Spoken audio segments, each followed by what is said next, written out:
রাধে রাধে বন্ধুরা, তোমরা কেমন আছো? আশা করি তোমরা সবাই ভালো আছো। সুপ্রভাত বন্ধুরা, যে যেখান থেকে আমার ব্লগটা দেখছো তাদেরকে অসংখ্য ধন্যবাদ। আমরাও সবাই ভালো আছি। এখন কি বলো তো, বর্ষাকাল, তো তোমাদের ওখানে কীরকম বৃষ্টি হচ্ছে তো সেটা অবশ্যই জানাবে। সকাল সকাল দেখো ঘুম থেকে উঠে গেছি, আর উঠতে তো ইচ্ছেই করছে না, ভালো লাগছে না।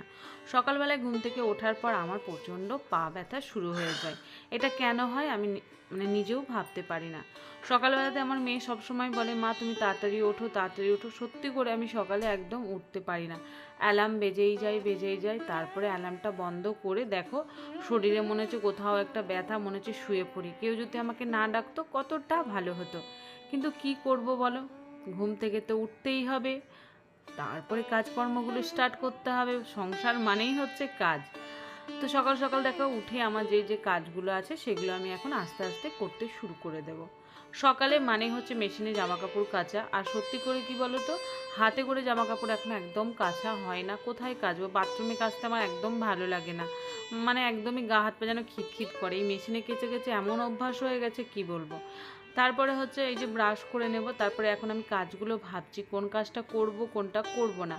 আর বৃষ্টির জন্য জামা কাপড় জানো তো বন্ধুরা একদম শুকোতে চাইছে না। এই বৃষ্টি আর এই রোদ, মানে আমি পাগল হয়ে গেছি, মনে হয় হাত পাগুলো ব্যথা হয়ে গেছে। জামা কাপড় শুকাতে দাও, আবার তুলে নিয়ে আসো। তারপরে এখন বর্ষার জন্য চাদরগুলো 2-3 দিন পাতার পরে যেন একটা কেমন গুমোট গুমোট একটা গন্ধ করছে, মানে ভালোই লাগছে না। তো আমার মেয়ে তো সবসময় মা বলে রুম ফ্রেশনারগুলো দিয়ে রাখো, এখন বর্ষাকালে ভালো লাগে না। তো আমি বলি ঠিক আছে দিয়ে দাও। তারপর এখানে মেয়েকে ডাকা হয়েছে, বাবু তুমি ওঠো, ওঠে পড়তে বসো। তো মেয়ে ওইদিকে এদিক করছে, বলো বসছি মা। তারপরে আমি দেখো খাবার টেবিলটা এখানে মুছে নিচ্ছি। এখানে শুধু আমার খাবার দাবারই থাকে, কিন্তু বসে খাওয়া হয় না। আমাদেরকে টেবিলে বসে কারও খেতে ভালো লাগে না, আমরা নিচে বসে সবাই খাই। তো শ্বশুরবাড়িতে তো টেবিলে বসেই খাই, কিন্তু সত্যি করে টেবিলে বসে না খেয়ে টেবিলে বসে খেতে আমার কিন্তু একদম ভালো লাগে না। নিচে কি সুন্দর বলো তো, বসে খাওয়াটাই কিন্তু আলাদাই আনন্দ। তো মাঝে মাঝে রাগ করে আমি আবার বলি, যখন এঁঠু দিতে হয় তখন বলি যে একটা খাবার বড় টেবিল থাকলে বেশ ভালো হতো। বড়মশাই বলে, তুমি বলো এটা খারাপ, বলো ওটা ভালো, কখন যে কি হয় তোমার মাথাটাই ঠিক নেই। তারপরে এখানে দেখো আমি এই যে যেটা খাই জিয়া সিড, সেটাকে গুলে একটু জাস্ট ব্যায়াম করে নেব। তো ব্যায়ামটা সেটা তোমাদের সঙ্গে শেয়ার করি না, সত্যি লজ্জা লাগে। তো হ্যাঁ, অবশ্যই একদিন শেয়ার করব। তারপর আমার কর্তামশাই কী করছে তো সেটা তোমাদেরকে দেখাতে চলে এসেছি। এখানে দেখো গাছগুলো ভালো করে লাগাচ্ছে, মাটির দরকার। তো মাটি তো পাওয়াই যাচ্ছে না, আর মাটিরও দাম অনেক। দুজনকে বলা হয়েছে, মানে দুজন গাছ দাদাকে বলা হয়েছে মাটির কথা, যে যতই দাম হোক আমাদেরকে একটু মাটি দিয়ে দেবে। মানে এতটা দাম কি বলবো। তো তোমরা দেখতে পাচ্ছ রথের মেলাতে আমি ওই গাছটা নিয়ে এসেছি। আর এখানে দেখো লক্ষ্মী জবাটা কি সুন্দর ফুটেছে। তো আমার গাছপালা তো প্রচণ্ড ভালো লাগে। মানে গাছপালা কি বলো তো, যাদের ভালো লাগে তাদের যেখানেই যাই সেখানে যদি গাছপালা থাকে একদম মন ভরে যায়। আর এই বেল গাছটা দেখতেই পাচ্ছ আমার বড়মশাই লাগিয়েছে, কি সুন্দর পাতা হয়েছে, কিন্তু গাছটা বেঁকে গেছে। তো এই গাছটাও আমাকে ঠিক করতে হবে। তো তারপর চলো রান্নাঘরে গিয়ে চাটা বানিয়ে নিই।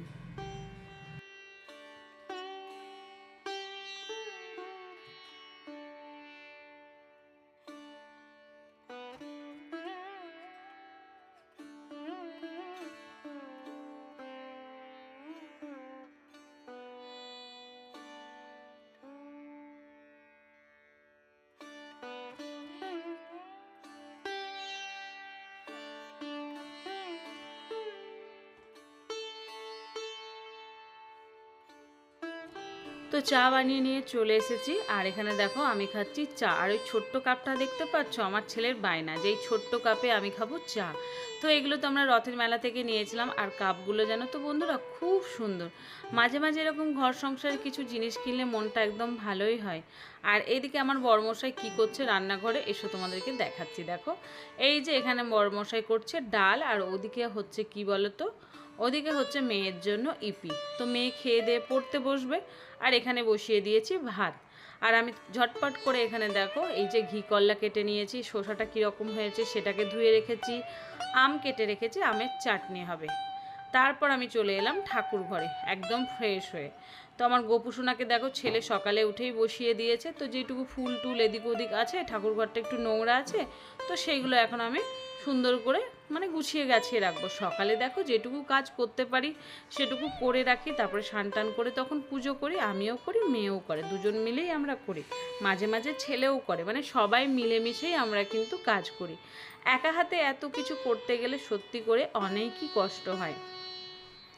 তো এখন আমি আস্তে আস্তে কাজগুলো করছি। আর এখানে দেখতেই পাচ্ছ আমার মেয়ে মানে সবসময় পর পর যদি করা হয় তাহলেই পড়বে, আর না হলে পড়তেই চায় না। মেয়ে অনেক বড় হয়ে গেছে কিন্তু সেই মানে বুদ্ধিটা এখনও আসেনি, আর আমিও পাগল হয়ে যাই দুটো বাচ্চাকে নিয়ে। তারপর সোজা চলে এসেছি বেডরুমে। প্রচণ্ড জল পিপাসা পেয়েছে। আর এদিকে জামা কাপড়গুলো দেখতে পাচ্ছ, মানে এত জামা কাপড় হয়ে যাচ্ছে আমার মাথাটাই খারাপ হয়ে যাচ্ছে। যেহেতু একদিন কি দুদিন কাচার জামাগুলো শুকাচ্ছে, মানে আজ যেটা কাচছি সেটা আজকে শুকাচ্ছে না, সেটা সেই দিন তার পরের দিন কি তার পরের দিনে শুকাচ্ছে, এই রকম। আবার ফ্যানে ফ্যানে দিয়েও রাখতে হচ্ছে, মানে জামা কাপড় শুকাতে শুকাতে নাজেহাল। আর চারজনের জামা কাপড় তো অনেকটাই, বুঝতেই পারছো, যতই মেশিনে কাচো একটু রোদের তাপটা না এলে জামা কাপড় কিন্তু খুব একটা ভালো হয় না। আর আমার অনেক ফ্রেন্ডরাই আছো যারা আমাকে লেগিংস ব্লগ করার জন্য বারবার করে রিকোয়েস্ট করো। তো দেখো আমি সব রকমের ড্রেস পরতে পছন্দ করি, আমার ভালো লাগে। অবশ্যই আমি মানে তোমাদের রিকোয়েস্টটাও রাখবো, লেগিংস ব্লগ অবশ্যই করব। তো এখন এতটা কী বলো তো গরম প্লাস হচ্ছে বৃষ্টি, ওয়েদারটা এতটাই বাজে, এই জন্য জানো তো ভালো লাগে না। তো অবশ্যই তোমাদের রিকোয়েস্ট রাখার চেষ্টা করবো, আর তোমরাও প্লিজ আমাকে একটু সাপোর্ট করো। তোমরা যদি সাপোর্ট করো তাহলে কিন্তু আমি এগিয়ে যেতে পারবো। মানুষের জীবনে সব থেকে সুন্দর জায়গা হচ্ছে কী বলতো, আমি মনে করি আমার সুন্দর জায়গা হচ্ছে আমার বেডরুম। মানে বেডরুমটা সবসময় যদি পরিষ্কার পরিচ্ছন্ন রাখে, এদিক ওদিক ঘুরে এসে মনে হয় এই যখন বেডরুমে এসে বসি না সারাদিন সংসারে কাজ করে, তখন মনে হয় মনটা শান্ত। আর যখন বেডরুমটা একটু অগোছালো থাকে তখন মনটা একদম বিরক্ত হয়ে যায়। এই যে জামা কাপড়গুলো দেখো ভাঁজ করে করে একটা একটা করে রাখছি, প্রত্যেকটা মানুষের জামা মানে পাট পাট করে রাখছি, প্রত্যেকটা মানুষ একটা একটা জায়গায় তাকে রাখা হবে। এই সব কাজ করতে গেলেও তো বন্ধুরা অনেকটাই সময় হয়। তো একজন সুখী গৃহিণী হতে গেলে যে এতগুলো দায়িত্ব কর্তব্য পালন করতে হয় সত্যি ভাবলেই অবাক লাগে। তারপর দেখো আমি চলে এসেছি এখানে, আমার ছেলে বইপত্রগুলো দেখো কি সুন্দর করে গুছিয়ে রেখেছে।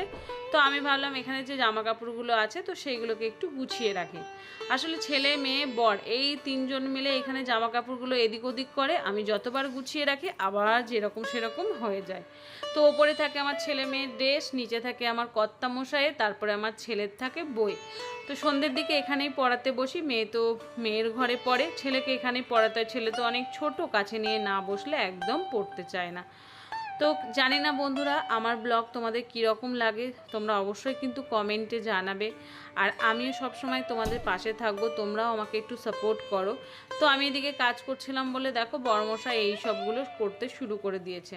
তো আজকে বড়মশাই যাবে না অফিসে, ও বললো আমার শরীরটা ভালো লাগছে না আজকে যাব না। ওয়েদারটা এতটাই বাজে আমারও মনে হচ্ছে জ্বর জ্বর করছে। তো আজকে হবে পোস্ত। এখানে দেখো পোস্তটাকে ভিজিয়ে নিয়েছি, আর আমি এখানে নিয়ে নিয়েছি জিয়াসিন। তো এর মধ্যে একটু লেবু একটু মধু দিয়ে দিয়েছি, মানে খেতে ভালো লাগে না তবুও খেতে হবে, এইরকম হচ্ছে ব্যাপার। আর এত গরম, আমার মুখ চোখ দেখে অবস্থাটা বুঝতেই পারছো, প্রচণ্ড গরম।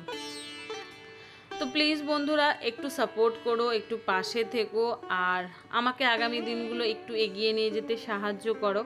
তারপর দেখো ছোটো ছোটো করে আলুগুলোকে কেটে নিচ্ছি। বড়মশাইকে বললাম তুমি আলু পোস্তটা করে দাও তাহলে ভালো হয়। মানে কি বলো তো একটা কিছু মানে খেতে গেলে শুতে চাই, এই হচ্ছে ব্যাপার। আমাকে বলছে আমি একটা কিছু করতে শুরু করলাম তুমি তো পরপর এখন আমাকে কাজ দিয়েই দিচ্ছ। তো আমি বললাম করে দাও সোনা করে দাও, মানে কি বলো তো পটিয়ে পাটিয়ে যাইটুকু করানো যায়। বাড়িতে থাকলে তো শুয়ে থাকে, হয়তো নিজে বইপত্র পড়ে, নাহলে ফোন দেখে, নাহলে ছেলে মেয়েদের সঙ্গে খেলা করে। তো বাড়িতে যখন ও রান্নাঘরে ঢুকে আমি একটা একটা করে বলি সোনা এটা করে দাও সোনা, তো বললো না আমি করতে পারবো না, আমি একটু দোকানে যাব। তো এখানে দেখো আমার ভাত হয়ে গেছে। আর এই দেখো যাবার সময় কিন্তু একটা কাজ দিয়ে গেছিলাম, এখানে হচ্ছে এই মাছটা হচ্ছে কি মাছ লোটে মাছ, তো এনেছিলাম আমরা বাজার থেকে। তো আজকে লোটে মাছের চপ টাইপের করব। আমি বলেছিলাম আমি নিজের মতো করব, শুনলো না, নিজেই দেখছি মাখতে শুরু করে দিয়েছে। তো চলো আমি কাজগুলো করে নিই। আর লোটে মাছটা আমার বড়মশাকে দিয়েই ভাজা করাবো, দাঁড়াও না। তো ও এদিক ওদিক করছে, আমি এদিকে এই কাজগুলো আস্তে আস্তে সেরে নিই। আমার সঙ্গে থাকো, পাশে থাকো, দেখতে থাকো।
পোস্তটা বেটে পোস্ত দিয়ে আমার প্রচণ্ড খিদে পেয়ে গেছে। তো এখানে দেখো খাচ্ছি কি বলো তো, সকালে যে ছানা হয়ে গেছিলো দুধটা, তো সেটা দিয়ে খাবো মুড়ি। ছেলেকে বলছি বাবু একটু খেয়ে দেখো, বলছে না আমি খাবো না। তো এইটা দিয়ে আমি খাবো মুড়ি। আমার খেতে কিন্তু খুব ভালো লাগে, মানে শর্ট দিয়ে দুধ দিয়ে এই জাতীয় মানে মিষ্টি জাতীয় খাবার খেতে আমার প্রচণ্ড ভালো লাগে। তো চিনি পরিমাণটা কিন্তু কম নিয়েছি বন্ধুরা, ভাববো না যে আমি চিনিটা অনেকটাই নিয়েছি। এখন চিনি খাওয়াটা সত্যিই কমিয়ে দিয়েছি, চা তো খেতেই চায় না, মানে সকালে যদি খাই তো খাই, নাহলে কোনো দিন সকালেও চাটা খাই না। এদিকে আমের চাটনি হচ্ছে, ওদিকে আলু পোস্ত। দেখতেই পেলে আজকে রান্নাবান্নাটা কি হয়েছে, শুধু একটা পদ বাকি আছে। তো বড়মশাই আমাকে ফোন করেছিল যে আমি দোকান থেকে আসার পর ওই মাছের যে চপটা সেটা করবে। তো তেলটা আমার শেষ হয়ে গেছিলো, আর এই সব তেল ঢালাঢালি করতে আমার না প্রচণ্ড বিরক্ত লাগে, মানে পড়ে যায় তো। আর এই তেলটা আমার শ্বশুরবাড়ি থেকে নিয়ে এসেছিলাম, তোমরা নিশ্চয়ই দেখেছিলে, যখন বাড়ি আসি তখন 4 লিটার সর্ষের তেল আমাকে দিয়েছিল শাশুড়ি। তো আমি বলি যে তোমরা আমাকে 4 লিটার তেল দিয়ে কি করবে, আমার কি সারা বছরটা চলে যাবে? সারা বছর তো চলবে না। তো বলে না নিয়ে যা নিয়ে যা। আমরা ওখান থেকে কোনো কিছুই আনতে চাই না। সত্যি করে ওর বাবা না প্রচণ্ড রাগ করে, আমার শাশুড়ি শুনতে চায় না, বলে না না। যেহেতু আমার শ্বশুরবাড়িতে মান্থলি বাজারটা মানে অনেকটাই হয়, যেহেতু ওখানে অনেক লোকজন থাকে, অনেক লোকজন আসা যাওয়া করে, তো যখনই যাই মা টুকটাক এটা সেটা দিতেই থাকে। তো যেগুলো মা যেমন কি পাঁপড় করে, আমি বললাম তুমি এই সবগুলো দেবে, তেলগুলো দিতে হবে না, আমাদেরকে বুইয়ে নিয়ে আসতে না প্রচণ্ড কষ্ট হয়। আর শ্বশুরবাড়িতে তো আমরা থাকি না, তোমরা নিশ্চয়ই জানো, ওরা ওখানে থাকে, আমরা তো এখানেই থাকি। আমাদের সংসারটা পুরোটাই আমাদেরকে চালাতে হয়। ওরা থাকে, ওদের সংসারটা মা বাবাই চালায়, ওরাও চালায়। তো কি বলো তো, কষ্টটা আমাদের বেশি হয়, যেহেতু দুটো বাচ্চাকে পড়ায়, প্লাস এত সংসারের খরচা সব কিছু একা হাতে আমার বরকে করতে হয়। খুব খারাপ লাগে জানো তো, মাঝে মাঝে খুব কষ্ট হয় যে দুনিয়াতে সত্যি কেউ কারো না গো, যদি নিজে কিছু করতে পারি তাহলে আমার সংসারকে ঠিক রাখতে পারবো। কতই বা চাইবো বলে, শ্বশুর শাশুড়িকে কতই বা চাইবো, বা নিজের মা বাবাকে কতই বা চাইবো। তার থেকে মনে হয় নুন ভাত খেয়ে বরের কাছে থাকবো, ওটাতেই খুশি। আমি সেটাই মনে করি। মাঝে মাঝে দুঃখ হয়, সত্যি অনেক কাঁদি যে কবে ভগবান একটু সুখী দেবে, কবে ভগবান একটু ভালো রাখবে, জানি না কবে আমার সেই সুখের কপালটা আসবে। এদিকে আমার উচ্ছেটা নষ্ট হয়ে যাচ্ছিলো, কিছুটা উচ্ছে তারপরে হচ্ছে তোমার কুমড়ো আলু দিয়ে একটা ভাজা বসিয়েছি, আর গ্যাসটাকে আমি ভালো করে মুছে নিচ্ছি। আমি সব সময় জানো তো ইন্ডাকশন বলো টুকটাক রান্নাঘরে সব সুন্দর করে রাখার চেষ্টা করি। আমি অনেক ফ্রেন্ডদের ব্লগ দেখি, তারা খুব সুন্দর করে রান্নাঘর পরিষ্কার পরিচ্ছন্ন করে রাখে, আমার সত্যি খুব ভালো লাগে। হয়তো আমার রান্নাঘরটা অতটা সুন্দর না, কিন্তু আস্তে আস্তে কোনো একটা দিন তো আমি নিশ্চয়ই সুন্দর করব। যখন একটা বাড়ি করতে পেরেছি তখন বাড়ির আস্তে আস্তে সেই বাড়িটাকে আমি সাজাতেও পারবো। হ্যাঁ, হয়তো আমিও একটু সাপোর্ট করব, কিন্তু তার জন্য তোমাদেরও সাপোর্টের দরকার। আমি যদি এখান থেকে কিছু আর্নিং করি না, বর্মশাকে দিয়ে বলতে পারি যে নাও এটা দিয়ে তুমি ওটা করো সেটা করো, তো সেরকমভাবে তো কিছু পায় না, যেটুকু পাই সেটুকু হয়তো খুব কম পাই। নিজেরও তো কিছু শখ স্বাদ আছে বলো, আমি যেরকম চকলেট খেতে ভালোবাসি, কাজল পরতে ভালোবাসি, তো টুকটাক মেয়েদের একটু শখ স্বাদ থাকে। হ্যাঁ, বর্মশাইকে কিনে দেয় না, সব কিছুই দেয়, কিন্তু আমার না ওকে সবসময় চাইতে ভালো লাগে না। আর এখন বললাম না তোমাদেরকে, অনেক দিন ধরে আমাকে এমন একটা মানে পাগলা করে দিয়েছে একটা জিনিসে, এত বিরক্ত করছে এই ছুঁচোতে, কি বলবো তোমাদেরকে, মানে কি করে এই ছুঁচোটাকে তাড়ানো যায়, তোমরা যদি কেউ জানো অবশ্যই বলবে। অবশ্য তোমরা তো কেউ মানে পুরো ব্লগটা দেখো না, পুরো ব্লগটা যদি দেখো না তাহলে এই কমেন্টটা করো, অবশ্যই আমার খুব উপকার হবে। তোমরা এই কথাটা শুনে যদি আমাকে এর উত্তরটা দাও, আমি সত্যি মানে উপকার পাবো গো বন্ধুরা, আমার এতটা বিরক্ত হয়ে গেছি। তো এখানে যে বাসনপত্রগুলো আছে সেইগুলোকে দেখো সাজিয়ে রাখছি, বাচ্চাদের টিফিনগুলোকে ঠিক করে গুছিয়ে রাখছি, আর রান্নাঘরের বাসনপত্রগুলো দেখতে পাচ্ছ অগোছালা হয়ে যায়, মাঝে মাঝে সাজিয়ে গুছিয়ে রাখি, আবার যেমনকার তেমন হয়ে যায়। সংসার মানেই হচ্ছে কাজ, আর কর্ম হচ্ছে ফল, এই হচ্ছে ব্যাপার। এইগুলো নিয়েই থাকতে হবে, করতে হবে, আর করে যেতে হবে। অনেক সময় মনে হয় যে সংসারটা না থাকলে হয়তো বেশ ভালো থাকতাম, শুধু খেতাম শুয়ে থাকতাম, কিন্তু দেখতাম সেখানেও বিরক্ত। কেন জানো তো বন্ধুরা, আজ ছেলে মেয়ে আছে বলে দুটো কথা বলতে পারছি, ওরা তো সবসময় যখন বড় হয়ে যাবে, ব্যস্ত হয়ে যাবে, তখন তো আমি একা হয়ে যাব, তাই না? তো আমি এই ভিডিওগুলো করে রাখি বলে আমার অনেক উপকার বলতে গেলে। যখন মন খারাপ করবে, বাবুরা যখন বলবে মা আমি দেখো এইরকম ছিলাম ওই রকম ছিলাম, তখন আমি বলবো দেখো বাবু ভিডিওটা দেখো, তোমরা বুঝতে পারবে আমি কেমন ছিলাম। তো আমি ইউটিউবটা অনেক ভালোবেসে করি, সত্যি করে এটা আমার একটা ভালোবাসার জায়গা, আর আমি সারাটা জীবন করে যাব। আর তোমাদেরকে আমি অবশ্যই বলবো আমাকে একটু সাপোর্ট করে যেও। আজ ভালোবাসছো না কাল ভালোবাসছো না, একটা দিন তো আমাকে অবশ্যই তোমরা ভালোবাসা দেবে, তাই না বন্ধুরা বলো? তো চলো ঘরটা ঝটপট করে মুছে টুছে নেই, তারপরে চলে যাব স্নান করতে। গরম লাগছে, প্রচণ্ড গরম, মানে বৃষ্টি হচ্ছে প্লাস হচ্ছে কি বলো তো, রোদ হচ্ছে, এই কারণে একটা গুমোট গরম। তো চলো কাজ তো করতেই হবে সংসারের, তাই না? কাজ ছাড়া কি আছে জীবনে?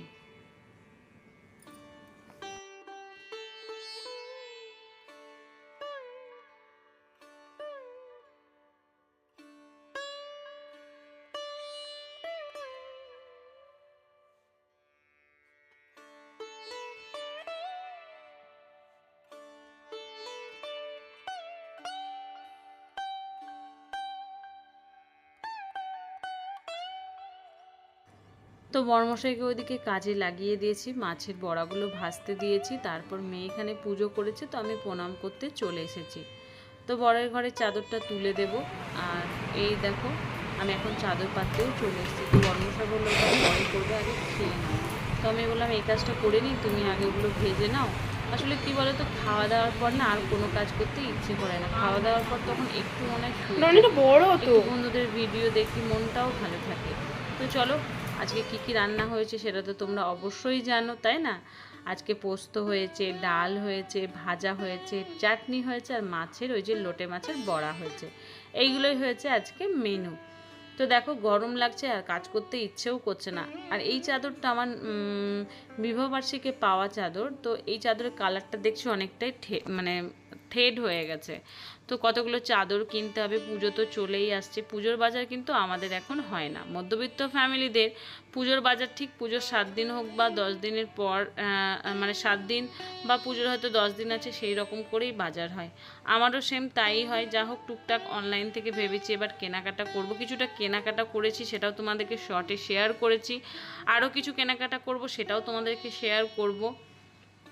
তো এখানে মাছের বড়াগুলো দেখতেই পাচ্ছ, খেতে তো দারুণ টেস্ট হয়েছে। এখানে স্যালাড কেটে নিয়েছে, এটা বড়মশাইয়ের দই, এটা পোস্ত, আর ছিল একটু শাক, তো সেটাকে বের করে নিয়েছি। তো চলো খাওয়া দাওয়া করে নিই, তারপরে একটু রেস্ট করে আবার আসছি বিকেলে।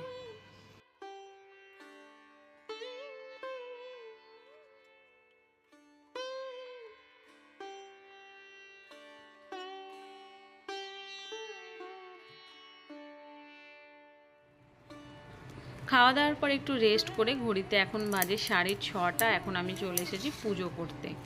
তো পুজো করছি, দেখো আজকে একটু ধুনো দিতে ইচ্ছে করলো, তো ভাবলাম একটু ধুনো দিয়ে দিই, আর ধুনোর গন্ধটা দারুণ লাগে। তো আজকের ব্লগটা কীরকম লেগেছে বন্ধুরা অবশ্যই কমেন্ট করে জানাবে, আমার পাশে থাকবে, আমাকে একটু সাপোর্ট করবে। তো আজকের মতো বিদায় নিলাম, আবার একটা নেক্সট ব্লগে তোমাদের সঙ্গে খুব তাড়াতাড়ি দেখা হচ্ছে।